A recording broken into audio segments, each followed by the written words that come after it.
Hello, everyone, and welcome back to another episode of Parenting is Easy, said no one ever. Today, I am joined by a guest that is going to help us parents work on sleep patterns, not for ourselves, but for our kids. Jade has been a professional working for the past few years, specifically for infant and child related sleep issues. Customizes the sleep issues for every individual issue that is specific to that parent that she has been working with. She has worked with professionals from Lucy Shrimpton, Charlie Day, and Lisa Johnson, and has been supporting families in this field for over 2 years now. And without further ado, and to give a little bit of a background of where she's from and how she has gotten into this in the first place, Jade, thank you so much for joining us today. Hello. Thank you so much for having me here today. I really appreciate it. I can't wait to tell everybody about what I do and why I do this. Apologies. We have a nice viral bug going around our house at the moment, which has hit us all. So apologies for any croakiness. So I'm Jade. I am from Edinburgh in Scotland, and I'm a mum of two amazing kids. They are now 7 and 3.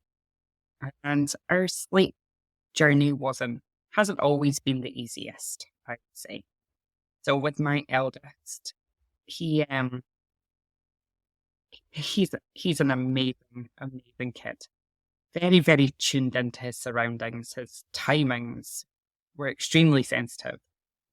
But in those early months, I felt so lost in the world of sleep. And I always say I so wish at that point there was somebody who had sat me down before baby came along and gave me real expectations of what baby sleep was like, and comforting techniques for your baby. All these sorts of things I think is so valuable for first time mums. And we found our way, but it wasn't the easiest. And I think we hit a lot of more sleep challenges when he hit the toddler years. I read all the baby sleep books at that point. My husband works away offshore, so he is away 6 months of the year. And I remember looking down at this tiny baby, 13 days old, on my own and going, what do I do now? Exhausted at that. So I found my way eventually with him. And when my youngest came along, I thought I knew a thing or two about baby sleep, because I think the fascination had started from when my son was at such a young age. And I thought I had all this in check, and she arrived, bless her heart, with severe reflux, many sleep challenges in her way. And I went back to all the baby books and they did not work for her. And of course they didn't. They're two completely different children, two completely different personalities, different sleep needs.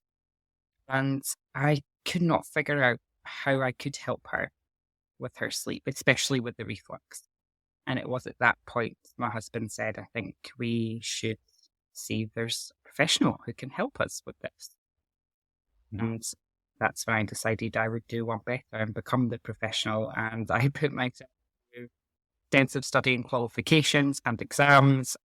And the rest is history. I started up with this, and now I help support other families so they don't have to be alone in the world of sleep. Wow. Yeah, that's a lot to unpack, and thank you for sharing that.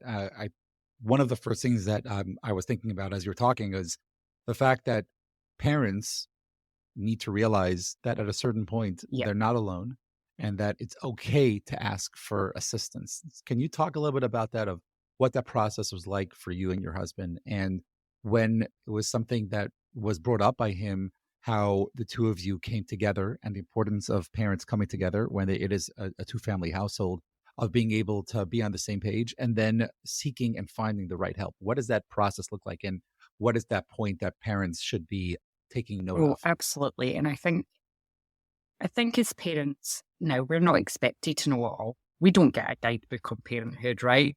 And so there are things that are so hard to navigate, and child sleep is one of them. It is such a minefield, and a lot of it, I think, things like overtiring, right? We wait for sleep cues. We put our babies to sleep because they're rubbing their eyes, as opposed to actually getting them down before they start showing sleepy signs. That's not our instinct as parents. We wait for the sleepy signs, right? We do. Who puts their baby down when they're wide awake?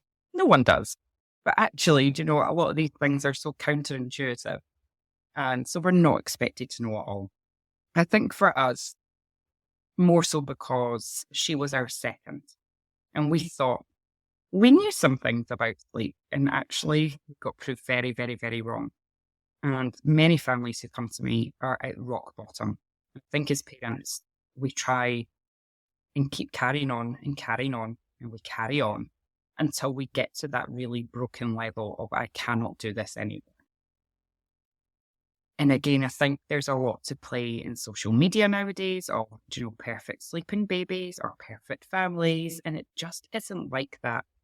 And we can look at other friends who have maybe painted their baby the perfect sleeper. There is no perfect sleeper. They all go through development leaps. They all go through teething. They all go through all these other things and sickness bugs. But it makes some parents question and wonder why. And that comparison can be soul destroying. So my biggest bit of advice there is don't compare yourself to other people. You will get unsolicited advice or it'll pass or this happens and it'll be fine by the time they're two. But when you're struggling so internally, you cannot cope with the level of sleep that you're getting anymore, or with knowing that your little one is not getting the sleep that they need either. And something can change, you're just not sure how to navigate it. Reach out for help because we're not designed to know it all. We are not. It's beautiful. As parents, it's such a tough journey as it is. And when we're so sleep deprived, it eats away at our emotions, how our reactions are, our patience is at rock bottom. So then we end up in a cycle of parent guilt, don't we? Oh, I wish I had more patience with them today. Or, wish I'd spoke to my husband a bit nicer today. But you're so unbelievably exhausted and our brain is reacting as it's meant to when it's sleep deprived, but we can't get out that cycle. And then all we think about is sleep and how it's affecting us. It's a downward spiral. And when you see that, or at any point before that, it's okay to reach out for help. Yeah, that makes a lot of sense. And I just to take it a step further, going back to something that you were saying when we started, the difference between two children within Yeah. the same family, and that expectation sometimes that we may have.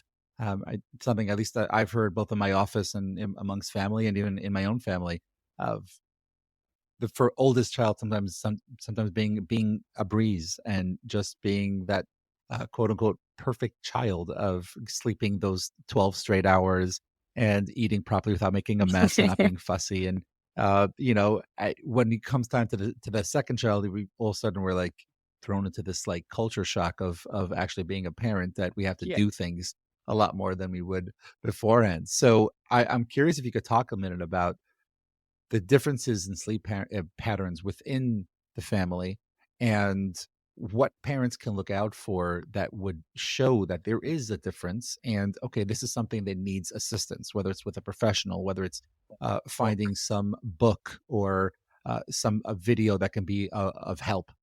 What would be a guideline for parents to sort of take Okay, note so of? to put in perspective, I'll kind of chat the differences between my two, and then I'll talk a little bit about differences between children. So I lightly touched on my son, was extremely time sensitive. I could have told you what happened in the night if he slept 10 minutes too late one way, 10 minutes too early the other. He was, and he still is, extremely time sensitive at the age of 7. He's very easily stimulated. You will know yourself. You have little ones who are so alert, very easily stimulated in the world. Get to a very early stage where actually naps in the buggy are a bit too stimulating for them because they're taking everything in, and their brain are just that bit more active, just that bit more reactive. And so you'll know if you have what I call a super alert on your hand, where What was like a that? What was super that? alert little one on your hands. Okay. And quite often with the super alert type of children, you find that often our loving attempts to help them get to sleep, all that reassurance, is actually very, very stimulating for them. So they might need a slightly different approach that's still very responsive. Then you have, on the opposite end of the scale, an easygoing personality, right? Which my daughter is. She's the one who drove me to this, so that doesn't mean she was a great sleeper. But in general, they're a bit more adaptable. Their timings can be more adaptable. Environments can be more adaptable. How they navigate their way through the day and with other people or, parents, they have a bit more of an easygoing tendency. Like I said, doesn't make them any better sleepers, but you might see these differences between your children. So that is what I home in on. It's these personality differences between kids. So we have very tuned in children as well, who you might find your little one might be very emotionally strong. Okay. So quite sensitive to change, lets you know when they're not happy about something. And, so they are also very different. In terms of, I don't think the personality part in itself might tell you if you need support or not. I think the factors that are going to tell you what support you may need will be things like how they respond their settles, how they respond at bedtime. For super alerts, you might find you're rocking them in your arms for 3 hours and they're just still looking at you, being like, I'm so glad you're here. Right? And the easygoing ones might just have their timings a bit old, or they're waking up and they're just looking for a bit of reassurance. But it's how your picture is as a whole. Okay? Like, how are your days? Are you confined to one place and you want to be able to change that? Are you not getting the naps that you need and you know that their naps are short? Are your night waking so frequent that you know it's not hunger, you know it's not anything else other than, they're unsure about sleep? How can you build up their little confidence in sleep? Are the bedtime battles? Are you sitting there for 3 hours? And we all want to be responsive to our kids, but I've never met a parent who's like, yes, I'm happy to sleep on the floor for 3 hours at 7 o'clock, right? I haven't met anybody yet who quite likes to spend their evening like that. So these are the things I think when there's a bigger impact on the family, big impact on them, when you're looking to look for that support. If you want to read up a bit more about what works for your little one and your personality traits, there's lots of resources online. It's something I talk about often. You'll find it on my socials about personality differences, but you can go and have a look at these. There is also a great book. Is it The Gentle Baby Sleep? I think mentions the personality traits in it. And depending on which book you read or which article you read, they will be named differently. Okay, right. Everyone likes to call them something different. I call them super alerts, the tuned in personality type, and the easygoing ones. But depending on where you read, they might call them different things. But in whole, that's where we're homing in on, is these different personality traits within our little ones and what works for them. Because when you find something, when you understand what the personality trait is, you can understand what kind of sleep solutions work best for them, because you're working with them, you're not working against, their qualities, right? And so that's, I think, the important part. Oh, that's great. It's so many little tidbits over there that I picked up that you sort of talk about. And there's obviously some sort of correlation when it comes to the personality traits of a child for how they're going to go about sleeping. And as you're talking, I'm thinking about my kids, and I have two of my girls that share a room, and their personalities couldn't be further apart, and their sleeping habits couldn't be further apart. One of them falling asleep, if she asked me to get her a drink of water, by the time I come up, she could be ready to be sleeping. And the other one could be up for 2-3 hours before she actually goes to bed.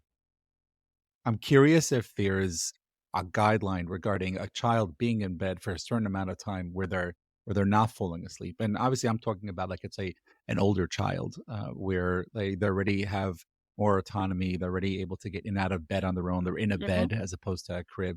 Is there something that, an amount of time that should be given to them to fall asleep before, okay, let's reach out for help. Let's reach out for assistance. And another topic, which you can probably go into a little bit more, is melatonin levels.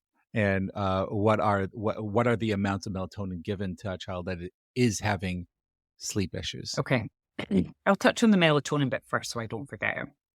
So I find with 99%, and not all, because I know melatonin can be prescribed, depending on a case by case basis. And I would say it's more relevant to children who have a natural melatonin deficiency, such as ADHD, on the autistic levels, tend to have less melatonin that they produce. And melatonin can be effective to help them get the consolidated sleep that they need. But I'm so glad you said that, because I think that's a very, very important point for parents to realize. If your child is suffering from a mental health disorder, to inquire, not just look online and Google it, but to inquire about what is the correlation between the amount of melatonin that is now given yeah, to that child. And that's dead on for this child, is having a hard time sleeping, who she has been diagnosed with ADHD, is on yeah, medications. And right now she is up to about 8 or 9 milligrams of melatonin, based on what she is going through. And it shows in the morning how hard it is to get her out of bed and have her go yeah. go to school. But I think there are so many things that come into play. But continue. But I think that was a very important point that I want people to understand, that what a child is going through internally and mental healthily can be a telltale sign, could be highly correlated for the levels of melatonin, which would then mean a implication of some sort of gummy or chewable that could be beneficial to them. But yeah, continue. No, Sorry. that's okay. That's really interesting to know. So I think in neurodiverse cases, you might chat melatonin.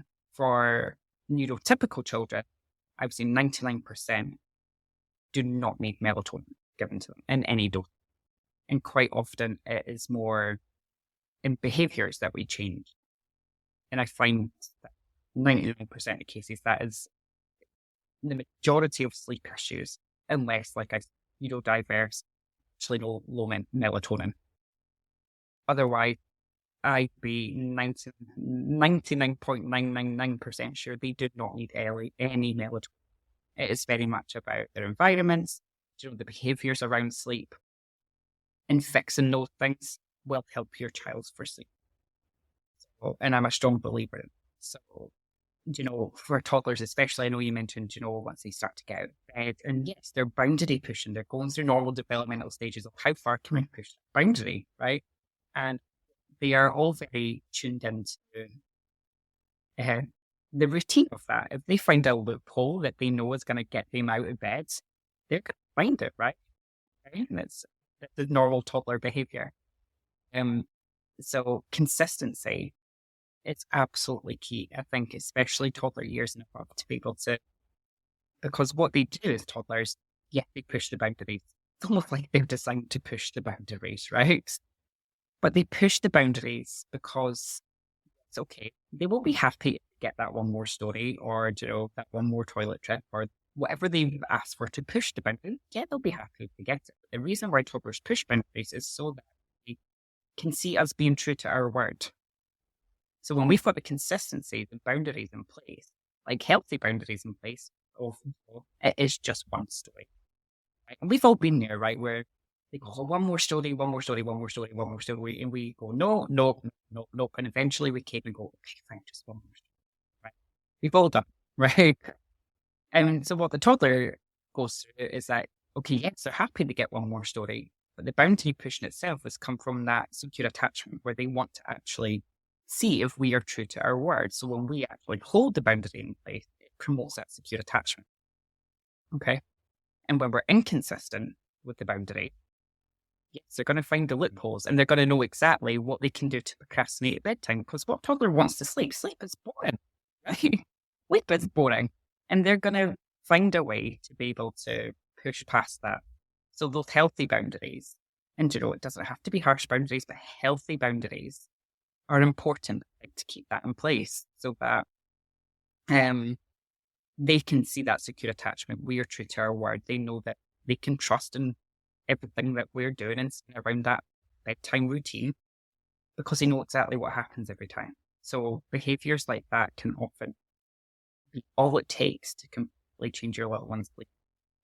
So It's beautiful, and it makes so much sense. And the thing that comes to mind as you're talking is, I think it's the kid's job to try to push boundaries in a certain way as they're learning about themselves and the ways of life. And I think it's our responsibility to be aware of that. One thing I like saying in my practice is, children are like water. The same way water around your house finds that little crack in the wall and will get into the basement, and it'll find things that can't even be seen, whether it's by a professional eye or the naked eye. Children know the boundaries and they know how to push. And I think it's okay to give in and say that second story, or to say, okay, you could come downstairs and go get that thing that you've never used before that you need so badly before bed. But at the same time, also having a certain structure into place, I think is important. And I think there's so many more things on this specific topic I want to talk about, but I want to go back to even a younger age for a second over here. Are there certain milestones that parents should be looking looking forward to or looking for when it comes to uh, infants and 1 or 2 year olds in the sleeping patterns? Okay. So the 4-month leap is a big one. That is where, now I must say, a huge percentage of families that I work with all come to me and go, do you know what? They were actually pretty good sleepers until they hit 4 months. And it all changed, right? And the reason for that is because they go through such a developmental change where their learning to sleep changes. And they're so little as well, so that when they go through this development leap, they're wired to be awake. Same with every development leap, they're wired to be awake in the middle of it. So all our loving attempts of extra feeds and all this other stuff that we try so desperately to get them back to sleep is often in vain, because they're programmed to be awake while they're through a couple of weeks development. And then what happens is they come through the 4-month leap and they go, oh, well, I'm still expecting all of these things, you know, and their sleep starts to unravel a little bit. And as you work up, you might get to that 9-month mark where they start to be able to pull themselves up on the crib, which is always a good one. So that brings some bedtime battles sometimes, because they just want to practice their new skills, right? They want to be able to pull themselves up and stand. They think it's great. So practicing a lot of these things in the day can help when you especially get talking milestones, things like pulling themselves, crawling, because they start crawling around the crib and they're like, this is great, I can crawl on here too, look at me. And so all of these things, I always practice as much as you can in the day. Try and keep the routine as calm as you possibly can. Yes, okay. It might be a bit frustrating when you're like, I know you need sleep and you're still hanging here off the side of the crib, but it passes. Going to do it forever. A couple of weeks, they want to show off their skills, and then they get bored with them because now they're doing it all the time and past the amusement of it, and it does. So there is big milestones to look out for that do heavily affect their sleep. So the main, I think, development leaps, so they'll fall about 4 months, 6 months, 8 months, 10 months, 12 months, 18 months, 2 years, and 3 years. And they do go through worse as they grow, of course, but these are, I think, the bigger ones that you'll see much more significant changes in their sleep. And for many, they go through these leaps and it's like they just don't need to nap anymore. Who needs a nap? I don't need naps for the next 2 weeks. So offer the nap, give them quiet time. Quiet time is better to restore their energy than no nap at all. And 99% of the time, they come straight back to that nap after a couple of weeks. So don't jump it too much and go, oh, they just really don't need this nap anymore. Quite often, they still need that sleep. They're just going through a huge development shift and their brain's in overdrive. They will come back to that nap. Should parents be putting a child in the same spot for that nap time, whether they're going to be napping or not? Because I know there is a correlation between a certain area being set for sleep, whether it's a crib, a bed, or let's say having some sort of mat on the floor that parents might put a kid on for rest time, like some schools have. Yeah. So if a child is going through something where they're not sleeping, they're going through one of those developmental stages, should a parent be putting the child in that same spot even though they're not sleeping, or switch it up for a little bit and then go back to it? I think keeping the consistency would be key, because then when they come through the leap, it's easier to see when actually they need that sleep again, if you're keeping the same. Right. But in terms of sleep environment as a whole, I think it's very dependent on your little one. If you've got a pretty easy going one who can nap on the go, and we don't produce melatonin today, do we? So it doesn't have to be dark when they're sleeping. But for many, it can be a better environment for little ones who are very switched on, to alert for their surroundings, to fall asleep, too distracted. Yes, a darkened room, very consistent bed space is really good for them. You might have ones who can nap on the go. They'll nap wherever they need to nap, and that's great.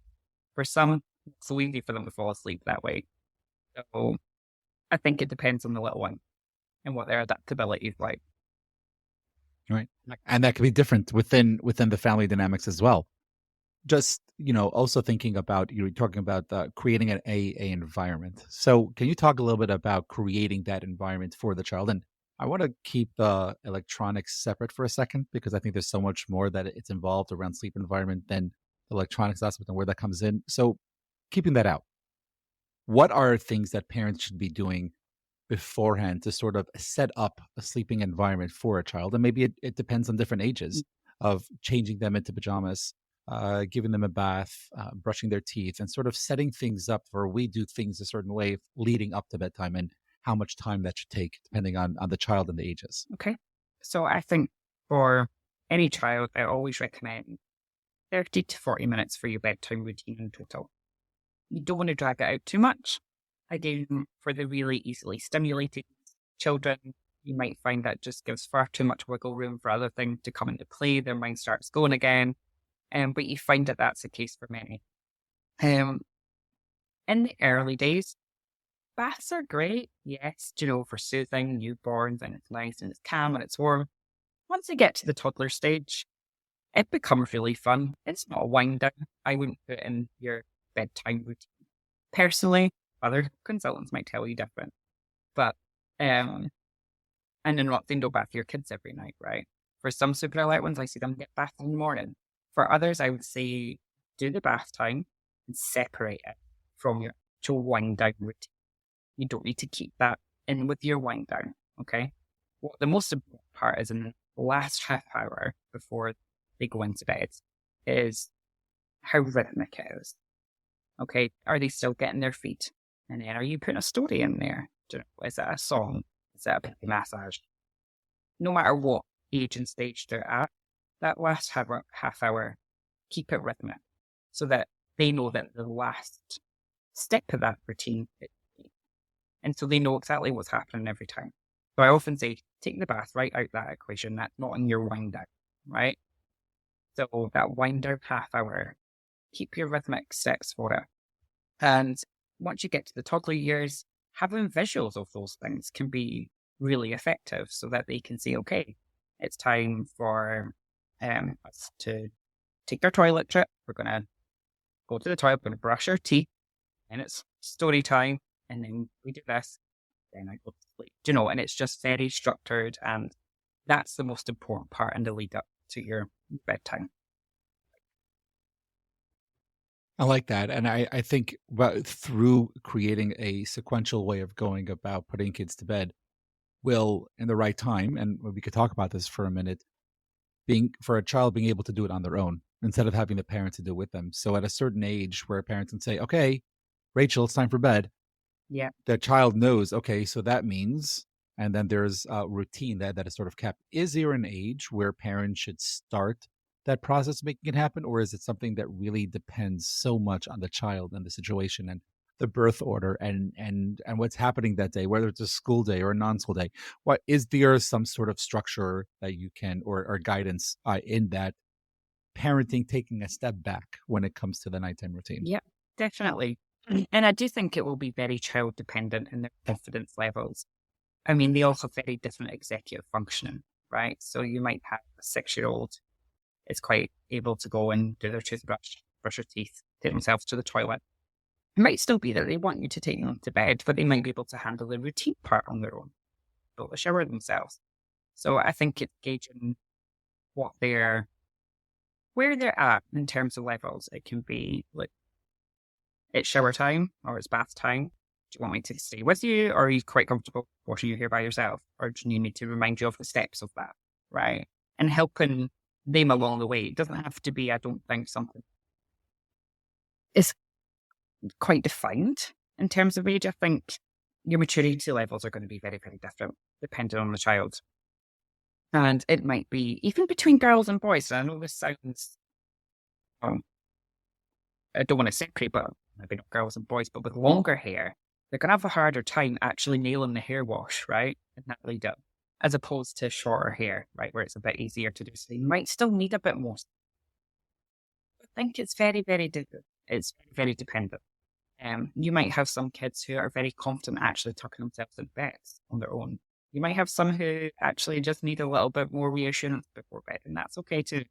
But I think giving them the options and gauging where they are, oh, do you want me to stay with you tonight? Are you quite happy? It just gives it a little bit of flexibility to decide on what scale they're at to. And it does always come eventually. I think take the child's lead for a lot of it. Yeah. I love having that conversation and creating a responsibility within your child through the communication with your child. I know the way I like talking about it both with my kids and in my office is ABC the moment, where always be curious and having a child like, okay, so what's working for you? What's not working for you? I personally I think bed should just be for sleep and nothing else. I don't think reading or watching or anything should be done in bed besides for sleep. So I like having a chair in my room where I'm reading before I go to bed, so that by the time I get to bed, it's a few moments before I'll actually get into bed. And it was something that I introduced with my kids of telling them, hey, let's go get little chairs you can have in your room so that you could read on it before. And that's sort of like the sleepy chair where it's like, okay, we're winding down here. And that's like sort of like starting the process of sort of really, really calming down for the day. So that once we're finished reading a book or two or three, if that's what the night calls for, to say, okay, now let's go to bed and do it your way. And I think every single situation is different in that sense. But I'm curious to hear from you the topic that I wanted to keep separate when it comes to electronics. And I think sometimes, and rightfully so, they could be used as a incentive. There was someone we had here on the podcast that has carrots and cake that talks about uh, being, and she has created together with her partner an app that makes it that in order for a child to do the things that they want to do on their tablet or iPad, they have to first do the things that they need to do, whether it's homework, music lessons, whatever it is. And then once that's done, then everything else on the tablet gets unlocked, which I think is great. That's But really sometimes, clever. yeah, it's really, really cool. Carrots and cake, and I'm going to post a link in the show notes again because I think what she and her partner have created is absolutely amazing.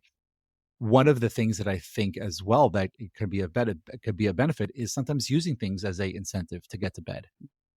And that being said, sometimes, however the day goes, and when they come home from school, it could be closer to bedtime when they have the opportunity to do the things that they want to do and want to play on the tablet. So I'm curious to hear from you when it comes to having a healthy structure that will not get in the way of sleeping patterns. What is a balance that parents should be having when it comes to electronic and tablet and computer use? Yeah. And do you know what? This sort of structure you just talked about is actually really quite nice, where, they maybe have to go through a series of things before they get that screen time. Could it be retrospective of they do all those things that day before, unlock the next day? So when they come home from school, actually get that time, and then we restart for the next day, right? So it's like, get your screen time first, right? Okay, that's time. Timers can work really well. Okay, 5 minutes or however long your timer is. And they know that time's coming. But then it is time to do homework, and then it's time to do all the other things. And if that all gets done after school, get their screen. And you could work it that way. But the time aspect, I do quite like. In terms of when it works with sleep, and yes, you're right, technology can be a great thing, but it can also be that hindrance. Some kids will be very sensitive to the light that they get in the lead up to sleep. That hour before bedtime, I think, is quite a crucial one to try and avoid that screen time where you can. Again, it might not affect too many kids, but I think especially once they hit toddler years and preschool years, school years, their imagination are really going up and down. The last things that they're watching are actually pretty crucial as well. So the thoughts that they're having as they're winding down before bed. just taking in whatever it is that they're been watching or thinking about, and it actually can play a big part on how their mind wanders, right, as they fall asleep. So I think that's all something to be mindful of. Mm. In terms of things that can be a huge benefit, so there's a podcast I recommend to lots of families, which is based here in the UK, but you can get on Spotify. Right? It's called Your Floating Beds, and it is meditation, affirmations, all based around a children's theme, and it's fantastic. So my son loves the Pokemon one. They do Christmas ones, Santa ones, but it's all about that breathing and guidance and meditation. So my son's actually going through his ADHD assessments as well. So I always know he has, sometimes he goes through periods where he struggles to shut off busy mind. And so having his device, albeit at the other side of the room, turned upside down so he can't even see it, but on a very sort of low level where he can practice those breathing techniques. And it's got those affirmations around it, but it's in a story that gives him enough focus, enough to keep his brain engaged, but he's also learning those habits of falling asleep with it. So technology can be used in a very beneficial way if you do it right, I think. Right? I love that. I think that goes a very, very long way for us parents when we need that quote unquote break at the end of the day. When we have that structure put into place for our children, it ends up benefiting us as well to have that time off and enjoy that cup of wine at the end of at the end of the day. When we're talking about this balance, when it comes to electronics, when it comes to just the overall sleep routine, how are parents supposed to structure the schedules when it comes to, let's say, a school night and let's say a weekend, or let's say a holiday where there is another 10 days where there's not going to be school? And could there be a deviation from the norm when it comes to what the next day is going to be and how that comes to be regarding the sleep schedule? So I think every family does it a little bit different. So personally, I don't deviate much when it comes to school holidays because I know how grumpy my son gets if he doesn't get his sleep, right? And that's not worth it for anybody. So, but however, if we were taking a holiday abroad, yeah, our sleep's going to change. Yeah, he's going to be up later. And yeah, it's a temporary thing. So there's lots of families that do go the other way as well. And I think it's very family dependent how you kind of want to run those things. I think if you're at home, it's the big thing, then you can keep to that routine fairly easy. Even if the timings change, your routine can be kept very similar. Or if you're staying at, friend and family's house, that last 30 minutes can probably be pretty much similar, even if it's in a different sleep space. So I think it's very context dependent on where they are. And yes, in school holidays, screen times might change at that time of day. Things might be a little bit different. But again, it's focusing on what are those boundaries for the school holidays. And I think set the expectation of, well, we're not sitting on our screens all day, every day, right? This is going to be the times where we're going to have a bit of downtime. You can maybe have an hour at lunchtime or an hour in the morning, whatever it is that works for your family, right? And these are the expectations. Otherwise, we're, got free reign the rest of the time. And I think the expectations is one thing, definitely. I like that. And that makes a lot of sense. So I think one of the biggest debates that I have amongst friends and family is the concept of parents allowing kids to come into their bed and come sleep in their room. I'm curious to hear from a professional when it comes to whether it's certain ages or maybe for certain types of instances. I know my opinion, which I gladly share afterwards. But I'm curious: is there a time or a place where a child can or should be allowed to be sleeping in a parent's bed or on the floor in the room? Okay, so now every parent you talk to is going to have a very different opinion about this, right? And I think what I say to families is, if your little one's co-sleeping and everyone's getting the sleep they need and you're happy and they're happy, fine, why change it? But if you're not getting the sleep you need and they're not getting the sleep they need and they're waking up to come through there and it's not working, it needs to change. Okay? And all little ones will be a little bit different, right? I know my son would give every toy in his room if he thought he could get into bed with me, right? And he would, right? Hands down, he would. We did our share of co-sleeping when he was younger. It didn't work for anybody. Okay. And I know if I tried to lay down beside him at that point, he'd talk to me for 3 hours because I was there, right? And that's not conducive for his sleep, nor mine. Doesn't work for many, many families. My daughter, on the other hand, likes her independence, right? There's no hope in hell you could even climb in her bed, never mind her coming in mine, right? And so all kids are very, very different, and all parents are different. And I think it impacts people differently. And if your values are quite happy for them to be in there, right, they will come to a stage where actually they become a bit more dependent. How long, I think, are you prepared to go through that, to get to that stage? Mm. Do you really get that quality sleep with them in there? Because I don't know any parent who does, because they're so on edge, they're so aware there's another little body in there, right? So if people can say hand on heart that they are sleeping everything they need, the little one's sleeping and they're quite happy with their setup, I'm like, great, you keep your setup. But for many families who come to me now, like, I can't, this isn't sustainable. And I think that's the best word. What's sustainable for you as a family? Not sustainable anymore.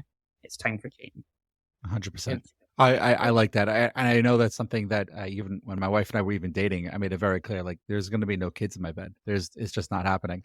And here we are 16 years later, 5 kids. And I think I could count on one hand how many times my kids have slept in either mine or my wife's bed. So that's always something that it's an interesting conversation. And I think when you're talking to parents, say, so what, what's your opinion and how do you go about it? And there is no right answer, but there's the answer that works for you. So as we're sort of yeah. winding down over here, because we've talked about so many different areas when it comes to sleep, are there certain things that you, when you're coaching and talking to parents, that we haven't really talked about today, but are important points for us parents to know when it comes to learning about sleeping patterns for our children? I would keep track, right? Keep track of your child's sleeping patterns. Every day changes from the next. Where's the inconsistencies? Do you find that naps are all over the place because their wake up time's all over the place? Where do you need to bring in the consistency? What's the most important time that works for the family, right? Most people anchor in bedtime because they're like, we want 7 o'clock bedtime and it has to be at 7, right? Then where does the rest of the day fall? What is their sleep pressure like? Some babies have or children have low sleep needs, some have very high sleep needs. What does their day need to look like to make a 7 o'clock bedtime happen? Or is that actually not feasible? What needs to change? I think it's homing in on what the child's needs are in terms of what sleep they need for 24-hour period and making that work. And keeping track is a great way to track any changes that are coming, development changes, if they're starting to extend their nights, their bedtimes might need to become later. And I think that's a huge thing. We get so fixated on one bedtime. And that doesn't stay the same. They grow, their stamina increases, they can start to last longer hours in between sleep. But yet, get so fixated on this bedtime, and then the bedtime battles start because they're just not ready for it yet. Because they're at that time, they're starting to go longer without sleep. So you have to have that flexibility as well. So keeping track can actually really help them. Okay, we can see a pattern. It's been a couple of weeks. Maybe bedtime needs to become later, right? And just keeping on top of things like that, I think, can make a big difference. That's great. I think that makes a lot of sense. Are you saying for parents to be writing it down, to be having like a assessment, like once a week or once a month, to sort of see what the past month has been like? How would you go about? Absolutely. Bit of pen and paper, you get plenty of apps nowadays that really help, but there's nothing wrong with a bit of pen and paper or just having that mindfulness of what is going on with their sleep. But yeah, get a little notepad, where you can track things and see. And it's going to be very different from parent to parent. It could be a Right. parent who's little one's napping 3 times a day and they kind of need to keep on top of when that's dropping as compared to like a 6-year-old who's starting to like bedtime. So your day to day might change depending on the parent. Keeping track of these things can actually be really helpful and mindful of kind of what they're going through and what changes need to happen. Right. Just to bring it back to the way we started, and I think it's an important point to emphasize. You talked about at the beginning the concept of parents being short on sleep, and therefore their day being very different based on their lack of sleep because of what their child's going through. And I think a lot of us parents, a lot of times will be, okay, I have to do what's best for my family. Got to do what's best for my family. So if I need to sleep 1, 2 hours at a time and do that maybe two, maybe three times in a night, that's what I need to do. But then not realizing the whole next day is going to be affected by it. And parents, when we're working on the concept of sleep, it's not just about your child's sleep, but it's about your sleep as well. And I think that's something that was very, very profound that you said, and then for us to be mindful constantly. So as we sort of wind down over here, pardon the pun, winding down, but as we talk, end at least the talk for now, I'm curious to hear from you. Has there ever been, that you, if you don't mind sharing, a funny, embarrassing, or hysterical story that you have as a parent? There must be so many. It's not a dull moment in our house. There really isn't. Um, Funny parenting moment. I mean, this week alone's just been a bit overwhelming. Now, I was cooking dinner recently. I was making macaroni and cheese for the kids. And my eldest and my little one were in the living room, and things went quiet, right? And when things go quiet, it's not okay. And so I literally walked the whole 4 meters from my kitchen to my living room, and my daughter and we've had the same craft cupboard since my son was a toddler. And she'd gotten the cupboard and the whole bottle of neon lime green paint across my sofa. And it could have been 30 seconds I'd left her there. Now, I knew exactly what my husband would have said. It was probably one of the bonus times where, thank goodness he's away, working away right now. And I managed to scrub it so much, I actually took all the cushion covers off and put them in the washing machine and then flipped them round. And he never knew. Wow. Wow. Never told. That's amazing. Oh, wow. She got lime green right across the sofa cushions. Oh my gosh. Wow. So you mentioned that podcast before on Spotify. Can you repeat that again? Your floating bed. Your floating bed. Okay, that's something we'll also try to post the show notes in the show notes. I'm curious if there is whether a YouTuber or someone on social media or a book that you would recommend. I know you started off, you did mention a book. I think that was by Sarah Ockwell Smith. Is that the book that you were talking about? Right, the Gentle Sleep for calm babies. Is that the book? Is there any other book that you would recommend parents to get more guidance in this area? Do you know, the sleep books are a hard one because there is something like 8 million baby sleep books out there, right? And how do you know which one's right for your child? Do you know, you could read. I knew that with the books I had first time round, I would have done second time round, and I still couldn't suss out my child's sleep. So I think find more an approach that works for you. If you want to be completely responsive to your baby, don't pick up a Ferber book, okay? Because that's not going to help you, right? And I think go on with your values when you're picking a book when it comes to your child's sleep. I think there's lots of great resources and we can get a much better feel for people online, and sleep professionals who have the same values as you do as a parent. And I think that might bring you more value than what a book might. That's great. Right? How many sleep books we have to go through before we kind of find the advice that aligns well with us, right? That's a lot of reading.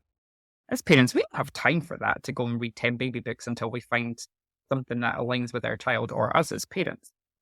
So I think take that time to find your resources and who you're seeking your advice from and what aligns with you and your child. I think that's really important. That's great. That makes perfect sense. And I appreciate you saying that very much. There is no one size fits all when it comes to parenting book, and it doesn't change when it comes to a sleeping book as well. My last question for you. Any strong value I have, I don't believe there's a one size fits all. Yeah, 100%.